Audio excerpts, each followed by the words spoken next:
Hey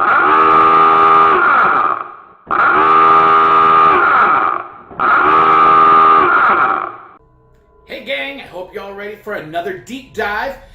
For all you new to the channel or maybe new to this show, I actually go to my Discogs Randomizer. I pick out one record and not me, the cosmic gods choose it, and we go ahead and we go into a deep dive onto the artist, the album itself, and play little snippets of each song so you can get a feel for the whole thing. It's an educational journey. That was the whole reason last year I started collecting vinyl, is so that I can learn more about music that I don't only hear on Top 40 radio. I don't got tons of CDs, so my only way of music discovery is this. So something that I do on my own is this. I go ahead and go to Wikipedia and Google and other places while I'm listening to the record and learn more about the artist and become educated. And you know what? I figured, why, if I'm doing it, don't I share it with you guys? So here we go, guys. Another episode of Deep Dive. Gotta hold my nose.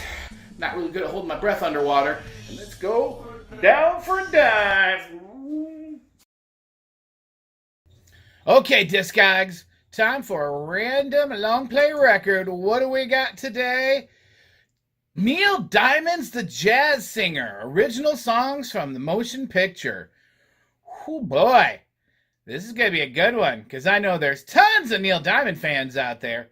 But you know what? Does have an interesting history, and this is an interesting record. So let's do a deep dive.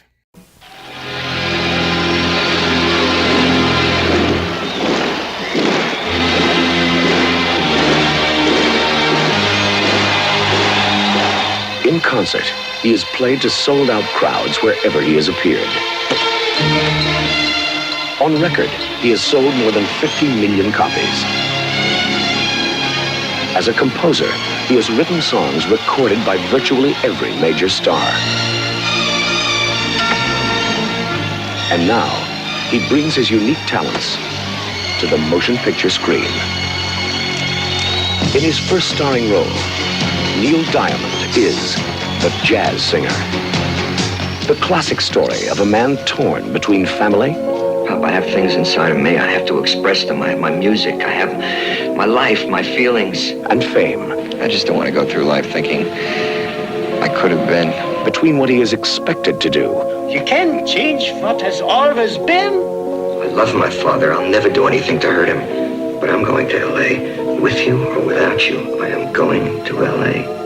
And what he was born to do. Love on the rocks. It ain't no big surprise. It's Robin! Hey, Mon Cherry, if I take you home, will you make me bleed? Hello, my friend, hello.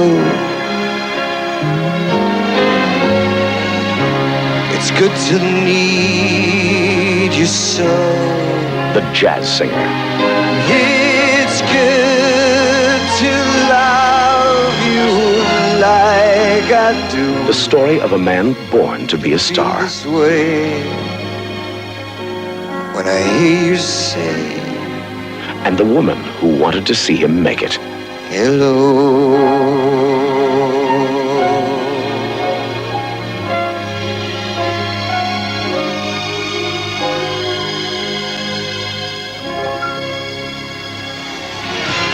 Laurence Olivier, Lucy Arnaz, and Neil Diamond. The Jazz Singer.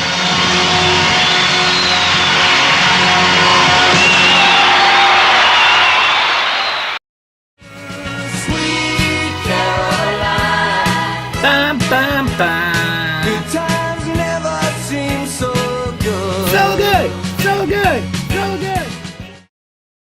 Neil Leslie Diamond was born on January 24, 1941. As you may well know, he's an American singer, writer, musician, actor. He's got 38 songs in the top 10, and 10 of them being number one singles. Diamond has sold more than 100 million records worldwide, making him one of the best-selling musicians of all time. Diamond was inducted into the Songwriters Hall of Fame in 1984 and into the Rock and Roll Hall of Fame in 2011. Just this past year in 2018, he received the Grammy Lifetime Achievement Award. Diamond was born in Brooklyn, New York, to a Jewish family that descended from Russian and Polish immigrants. His parents were Rose and Akiba Diamond, and he was a dry goods merchant. When he was 16 and still in high school, Diamond spent a number of weeks at Surprise Lake Camp, a camp for Jewish children in upstate New York, when legendary folk singer Pete Seeger, yes, Pete Seeger, performed a small concert just for those kids. It amazed him because Pete Seeger would actually sing songs for the kids that the kids wrote themselves. This had an immediate effect on Diamond, who then became aware of the possibility of writing his own songs. He added that his attraction to songwriting was the first real interest he had growing up, besides the added bonus that it helped him release his youthful frustrations. Diamond next attended New York University as a pre-med major.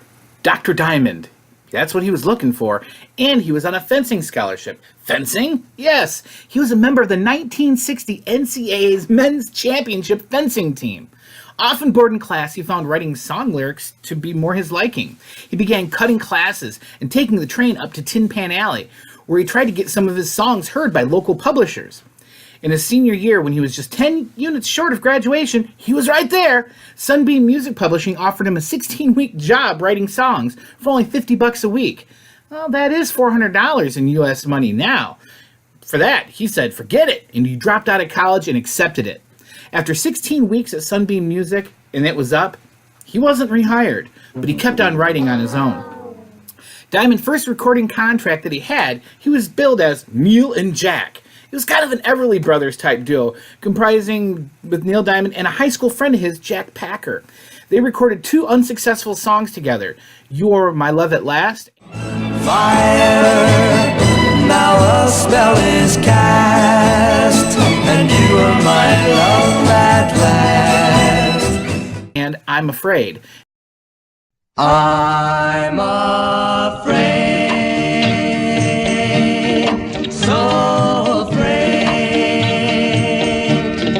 that you'll go, and I'll know it's the end. And on the B-sides were the songs What Will You Do? Dum dummy dooey dooey dum dummy dooey dooey dum dummy dooey doo wop.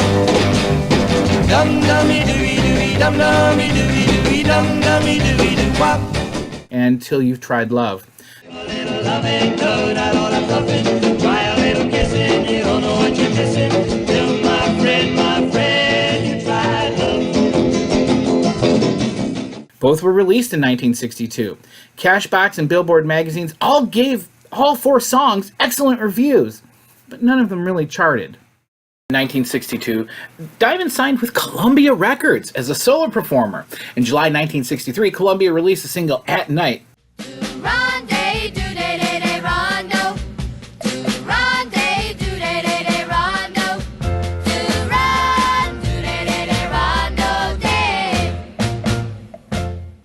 And on the reverse side was Clown Town. It's not very hard to find, it's no more than a broken heart away. They call it Clown Town. Which Billboard also gave excellent reviews on. And Cashbox gave both sides excellent reviews also.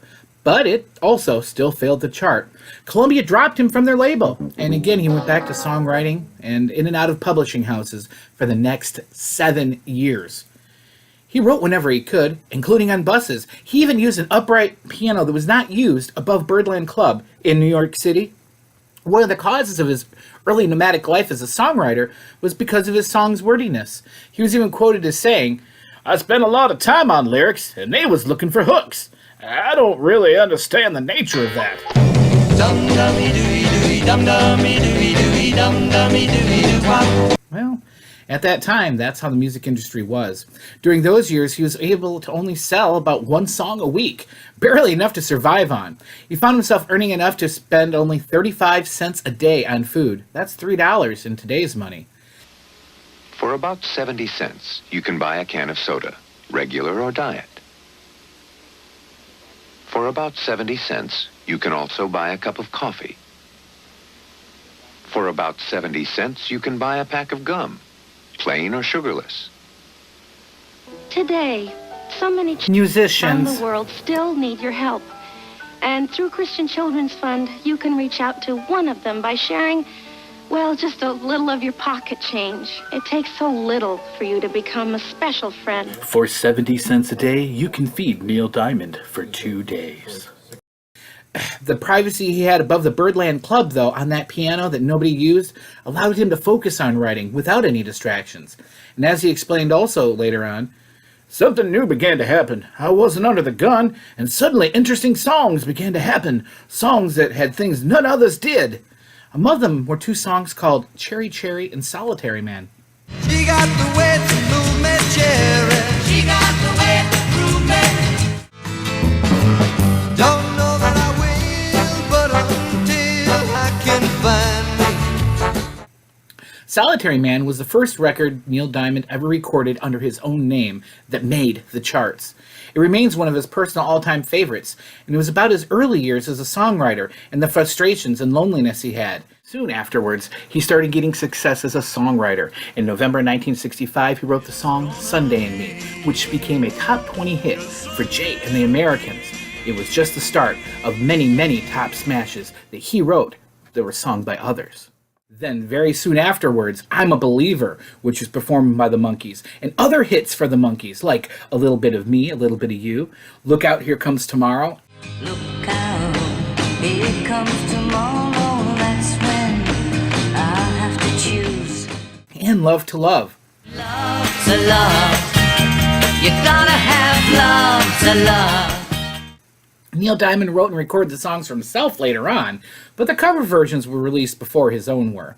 An unintended but happy consequence was that Diamond began to gain fame, not only as a singer and performer, but as a songwriter.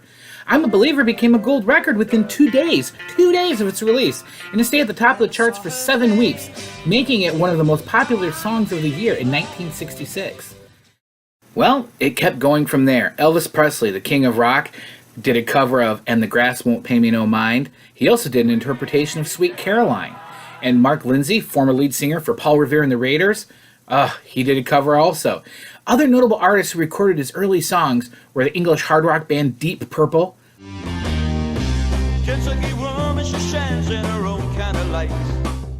Lulu, Cliff Richard.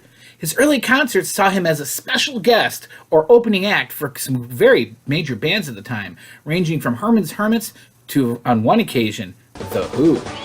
From then on, Neil Diamond started his legendary career, and he's still recognized today. In the 2001 comedy film Saving Silverman, the main characters play in a Neil Diamond cover band, and Neil Diamond made an extended cameo appearance as himself. Diamond even wrote and composed the new song, I Believe in Happy Endings, for that film. But we all have one mystical thing in common, our love for Neil. That's our band, Diamonds in the Rough. During this period, comedian actor Will Ferrell did a reoccurring Neil Diamond impression on Saturday Night Live. I can't quite remember how that one goes. I gotta admit, I'm a little high. I'll smack you in the mouth! I'm Neil Diamond! With Neil Diamond himself appearing alongside Will Ferrell on Ferrell's final show in May of 2002. In the CBS show The Big Bang Theory, main characters Howard Wolowitz and Amy Farrah Fowler, they are fans of Neil Diamond's work and frequently bring him up in the conversation. Find something you like. Beatles, boring. Eminem, scary. Weird Al, how old are you? Neil Diamond? Yeah, I love Neil Diamond. I love Neil Diamond.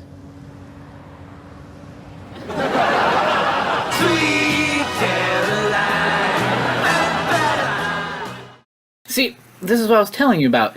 Neil Diamond wasn't that rich kid from a rich producer family who came up. Nah, he had a hard-scrabbled youth. I mean, he came from poor upbringing, fought his way, struggled for almost a decade before he got recognized in any way. A day in, day out, working hard at his craft. Whether you like Neil Diamond or you don't, you have to respect that he is who he is because he made himself that way out of grit and determination.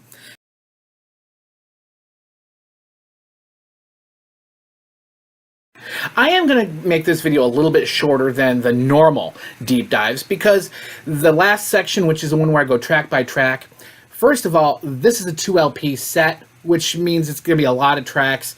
You can easily find all of them on YouTube if you want to listen to them. And not only that, but in that intro trailer that you saw for the movie, It played quite a few of the tracks, but the one track that it didn't play, I will play for you at the end of the video, and that's my favorite song, the lead-off song on album 1, and that is America, which everybody should know. But now, we'll go back to where does this sit in his catalog? Well, by the time 1980 came around, which is where this is from, he was quite well known, quite famous, which is why he got a starring acting role in this movie. As we mentioned before, he started in the mid-early 60s, and so he had 10 years where he wasn't really known, and then he took off in the 70s. Before this, the 3 albums that he had out was September Morn, You Don't Bring Me Flowers, and I'm Glad You're Here With Me Tonight. After this, we had On the Way to the Sky, Heartlight, and Primitive, and this was nestled in between those 6 records. So I hope you learned a little bit more about Neil Diamond and appreciate him a little bit more. And join me tomorrow, where I will be doing my Value Vinyl Quickie, which is a similar situation, but it'll be with a 45 7-inch single, and we'll check out the A side and B side of it. Thank you for coming by, and we will see you guys tomorrow. Take care.